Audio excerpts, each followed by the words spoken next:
Actually, right, a lot of Singaporeans don't know this. They have something that they haven't unlocked yet in their portfolio. Hey everyone, my name is Rachel. And I'm Bjorn, and welcome back to the Grow Your Money podcast. And today's topic, right, is actually submitted by one of our students. Is what will you do if you only have $10,000 to invest? So Bjorn, go back to when you just started working, right? When you just had $10,000, how will you actually invest this money? A little bit of history lah. When I first had $10,000, right, how I invested it was actually investing in Singapore lah, right, local markets. So I started with investing in our ETFs in Singapore, and then I move on to REITs lah, because we all learned that you must get dividends ah. But then on average with Singapore you get about 5% dividend. So if you put $10,000, right, 1 year you get $500 So it's not even enough for petrol. Yeah. So it wasn't a lot at that point in time lah. So then I had to pivot. Right, I had to go to the US market lah. So I think that how I would invest $10,000 in today's time, right? Because I mean, first off, it's not a very big amount to start investing. But how we invest is, number one, is what we always talk about. You must diversify your risk, right? And one of the best way to diversify your risk, I think, is investing in the US index. Because by itself, buying an index, right, it is already diversified. So to me, I think that even if you put half of that 10K, which is like $5,000, right, into the index, I honestly think it's good because it automatically diversifies you whilst you giving you that strong upside. Okay, and it goes up by around 12-15% per year, which is pretty decent, more better than putting in the bank actually. And it cannot be only ETFs all the way, right? So that's why the remaining $5,000, right, then I'll learn about research companies. I will invest in the companies. And maybe individual companies, like individual companies lah, and you start with 2 companies first. I think it's all about risk management, right? And that is how I would start putting $10,000 at today's days and age lah. So you won't even keep any cash? No, I wouldn't. I wouldn't, because you won't keep cash. Then isn't it like when the stock market goes down, then you only have $10,000, then you cash out? Very true. But I think this level of cash to keep, right, it only applies as your portfolio gets bigger, right? Because for $10,000 is because it's a starting amount, right? I would just put in all to the stock market, and also we have to also, at least for me, if you are working, right, you have income coming every month, right? That's true. That's true. Setting aside your income every month, right? Some people will set 20%. I think that if you are really frugal. You're already frugal, you can go up to 50% one, right? And I think the more you can set aside, right? You see, like that 1 month, you automatically build up your cash bar already. That's true, that's true. Right. But you can put it inside your brokerage account, then increase the... Yeah, correct. So the thing is, that's why for 10,000 today, invest all lah, it's not a big amount. But if you say 100K is a different story. But then let's talk about 10K lah. But yourself, how will you invest this $10,000? Let's say today.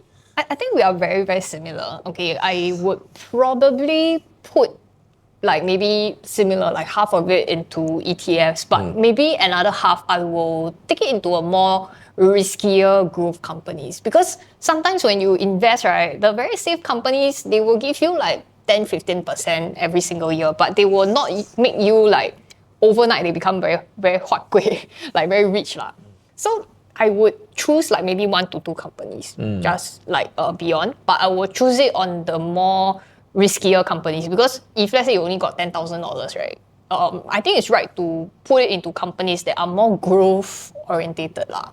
Yeah, and I think maybe I will just keep like maybe $1,000 in cash. Yeah, and every single month also go and borrow money from your family members lah. Just kidding. Crazy. Never borrow to invest, guys. Just kidding. Yeah, every month continue to save money lah. And actually, right, a lot of Singaporeans don't know this. They have something that they haven't unlocked yet in their portfolio. It's actually their CPF money. Now I think about it, do you know that if you already have $20,000 in your CPF money, and you know that maybe your house is already settled, you don't need the money in your OA account for like at least the next 5 years, right? You can actually invest. You can invest in gold, you can invest in stocks. Of course, CPF money a bit limited lah. You know, you can only invest in companies that the government pick for you.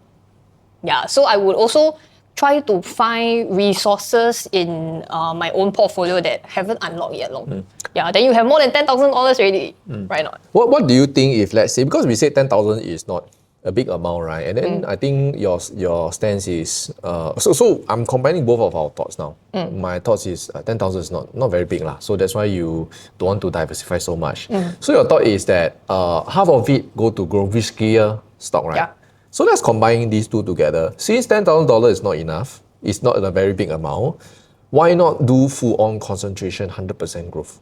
100% growth. That means you say, right, let's say 100% risky assets. Yeah. What do you think? Concentration, basically. Wow. I would still, okay, because I'm a more safe investor. So I won't do 100%. But I do know of friends that go and invest in like maybe 70-80% is growth companies, which is like companies like maybe Tesla. They have higher tendency to really go very, very high, but there's also more risk as well. So I wouldn't do that, but maybe I would invest in myself lah, and also to see how to improve my own methods of investing. At the same time, also growing my income as well to invest more lah. So I won't really diversify because people always say that you concentrate too much. Then actually concentration builds wealth, but I don't really believe in that.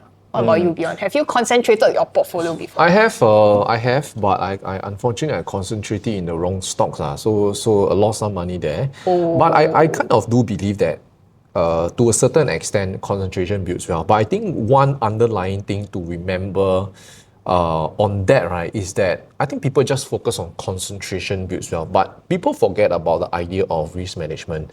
Concentration, yes, it does build wealth. If the only key thing is you must make sure you invest in the ones Right that companies. have the higher probability. But how you know which so company will that do is well? that is the challenge over there, right? Yeah. But there are some companies, and actually you don't have to figure out them hard. I think it's companies like that we all know on a day-to-day basis that we use, Microsoft, Nvidia, and things like that.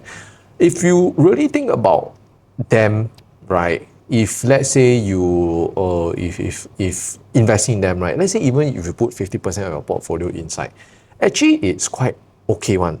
So but ultimately it all boils down to risk management. And I think to me, that should be of higher importance than anyone, than anything in life. That's why I think that having 50% at least 50% in ETFs, right? That auto diversification kind of like manages your risk. Yeah. And then the remaining 50%, right, you put in growth companies, but growth companies with stronger certainty, higher probability to go up in the long run, right? And I think that is the right balance that we can find, because we can't have the best of both worlds in whatever that we do, right? But by doing that gives us that balance as well. Yeah, and Warren Buffett says this, take care of your upside and your downside will take care of itself. Is that correct? Take care of your downside lah. No, take care of your downside. Your downside must be protected. Yeah. Then your upside will come. Yeah, that's true. Yeah, so I think that everybody, right, if you only have $10,000, right, really don't just take it as your last $10,000. If you are still working, I mean, even in your 50s, right? I mean, you're still able-bodied, you can still work, right? You still have another 30 years, because our average life expectancy is until 80 plus years old. So don't just think that you only have $10,000, okay? You have to continue building your portfolio and building your wealth lah. Yeah. So, I think that one important thing is also to know that don't stop at $10,000. Right? I think, especially when we all start, we think, we invest in 10,000 and we just leave it there to grow.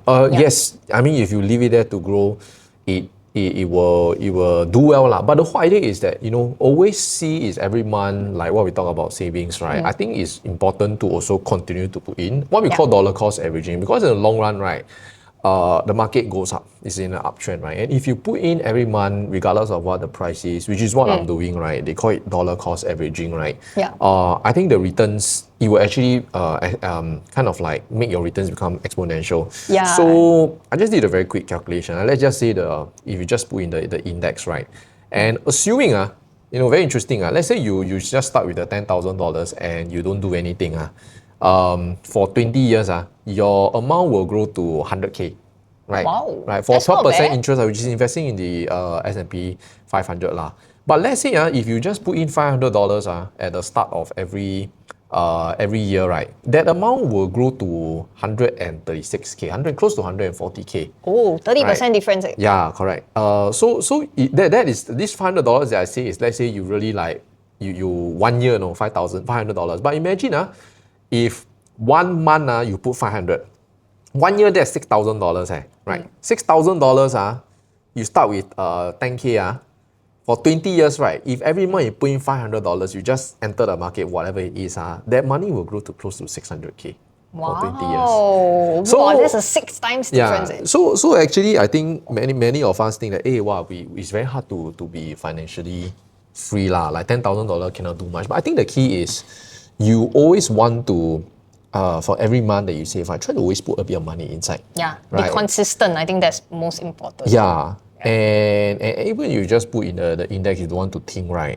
In the long run, the probability of you winning is actually pretty high, right? Because time will always be in the favor, especially if you buy into and you invest into good companies that do well over time lah. Yeah. Right. And that usually makes us the winner most of the time. Yeah, exactly. And actually, right, I saw an article recently, right, that says that, do you know that if you invest one day before every crisis that happened before, I mean like the dot-com bubble crisis, our 2008 financial crisis, and even if you invest in 2020 when COVID happened, right, you just invest one day before the market crash, right, today, you will still be profitable because in the long run, the stock market keeps going up lah.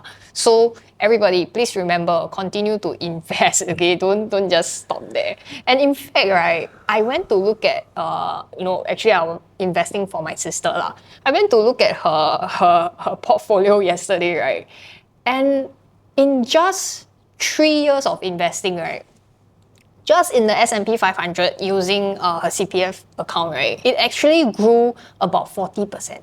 Wow. 40%. Imagine how much better it is. Like, because I know that she's not planning to buy house in the near term, right? So I just say, if you have the spare cash lying around, every month you just put $300 into the S&P 500, and it actually grew by 40%. So it's like, actually, if you do nothing, also okay one, but you just need to be consistent, every single month. Yeah. So Richard, let's change it. What is the fastest way to lose $10,000? Fastest way We to talk about how lose to invest, right? How to $10,000. invest, but I mean, we also talk about risk management. So, what do you think? Let's say someone got 10,000, you tell them how to invest, but we must also tell them How not to invest. How not to invest, right? So that they will not just go crazy, right? Yeah. So, how would you? What's the fastest way to you that you will lose the $10,000? Wow, I don't know how to lose money, Bjorn. Just kidding. I think the fastest way to lose money is if you, in this current climate, if you try to do trading too much. If you try to pick on companies that you don't really understand, and you just make a little bit and then you try to exit already, or you lose a little bit, then you get scared, then you go and exit. Then that's the fastest way that can actually lose money, because you will always be at the panicky and very fearful side if you are not understanding what companies that you are investing in. And I think that is really the fastest way to lose money. Or you give it to someone else to gamble lah. Which is what a lot of people do in the stock market. They actually gamble away their money. So I think you really need to educate yourself lah. Yeah. What about you, Bjorn? I have one surefire method for you to lose the $10,000 very, very quickly. Okay, which is use leverage. You use That's leverage, true. right? Because how leverage works is you kind of like multiply the amount. So example, if you, let's say we say a 5x leverage, for example, right? So with $10,000, right, you can invest up to $50,000. So Wow, very dangerous. So that is the fastest way to lose your money, because I think for leverage, how it sounds good is that, instead of making 10%, if you do a 5 times leverage, you make 50%. But the thing that people don't understand, right, is that if the stock drops 10%, right, you will also lose 50%, right? And you can lose more than you put inside. So that's the thing about leverage, which is, I think that many times when a lot of things that we see. So I'll just be upfront and honest, right? Sometimes a lot of things you see are success cases. But behind the success cases, there are a lot of losses that happen. And why you don't see it, just people don't share the who will want to share the loss openly, right? Correct. People Actually, don't. we do share. Yeah, but people don't like to do that naturally. That's why you think that whenever you see people do this kind, it's like very fast money. But They don't show you their losses, actually. you can lose more than 100%, and that is straight away, right? You lose more than 10,000, and you probably have to come off from your savings to put money That one inside. very jialat. It will like make your journey towards financial freedom backtrack.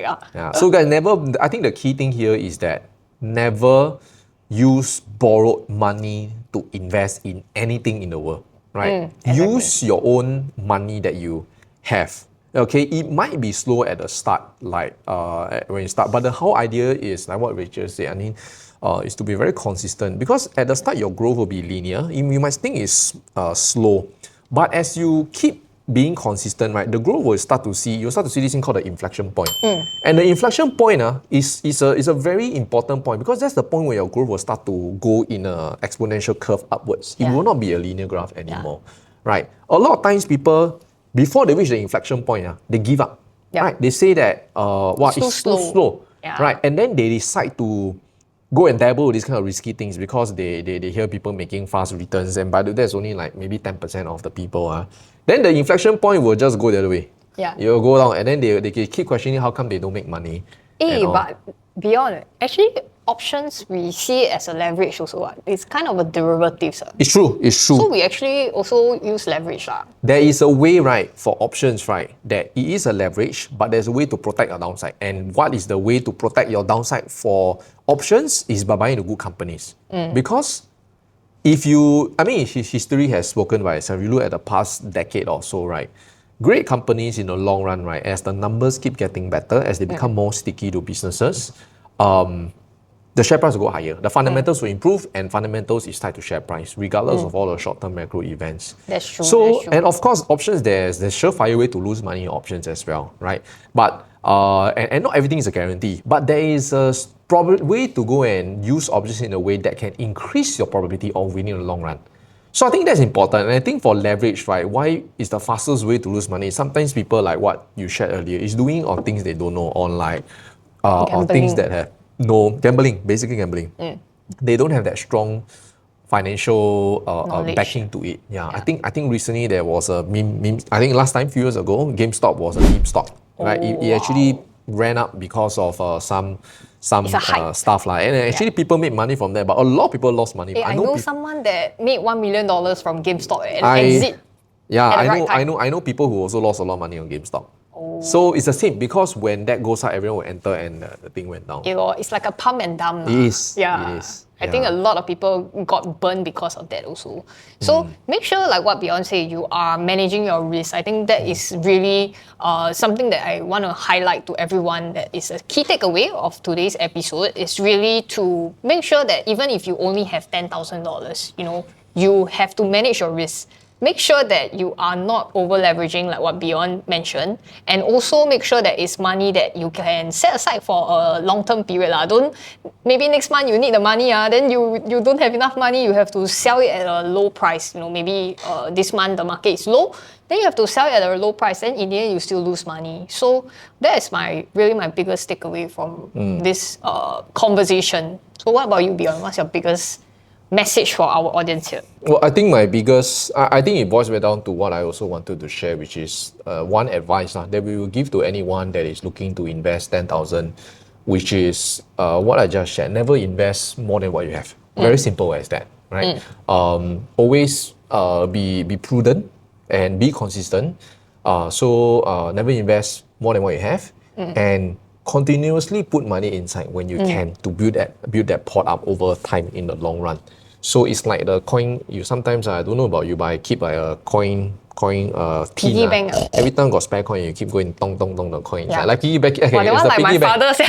Like a piggy bank. So the whole idea of investing, you just keep like putting a bit of money and let it grow over time. But now this one, the piggy bank, the money don't stay on. The money will grow with you. It's a brokerage the piggy bank. So I think that is my one advice that I will give anyone who's looking to invest, who has $10,000 to invest right now lah. Never invest what you can afford to. Never invest more than what you have, and also don't anyhow lah. Come on, it's your money Don't anyhow go and put in like most important. Oh, I think I can give one more advice, right? Yeah. Is don't go and follow your friend. Yeah, don't go and follow your friend. Say, hey, bro, I think but you are my friend I follow you Wrong, cannot, cannot lah. So you all must trust your own. You all must have built your own knowledge lah, right? Like invest in yourself, and know what you are putting your money inside, right? Of course, the easiest is investing in the index, but if you're looking to invest in companies, then that's a different question because you have to do that research, you have to put in that work to ensure that you have that confidence in whatever that you're investing in. So.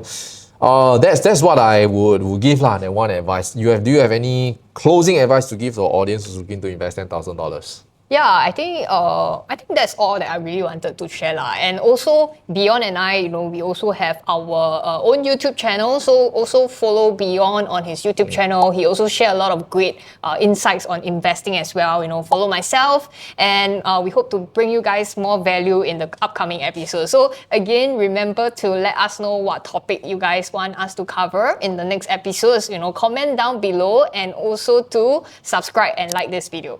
All right, thank you guys for joining us on this episode of Grow Your Money, and we'll see you for the next episode. Bye-bye. Bye-bye.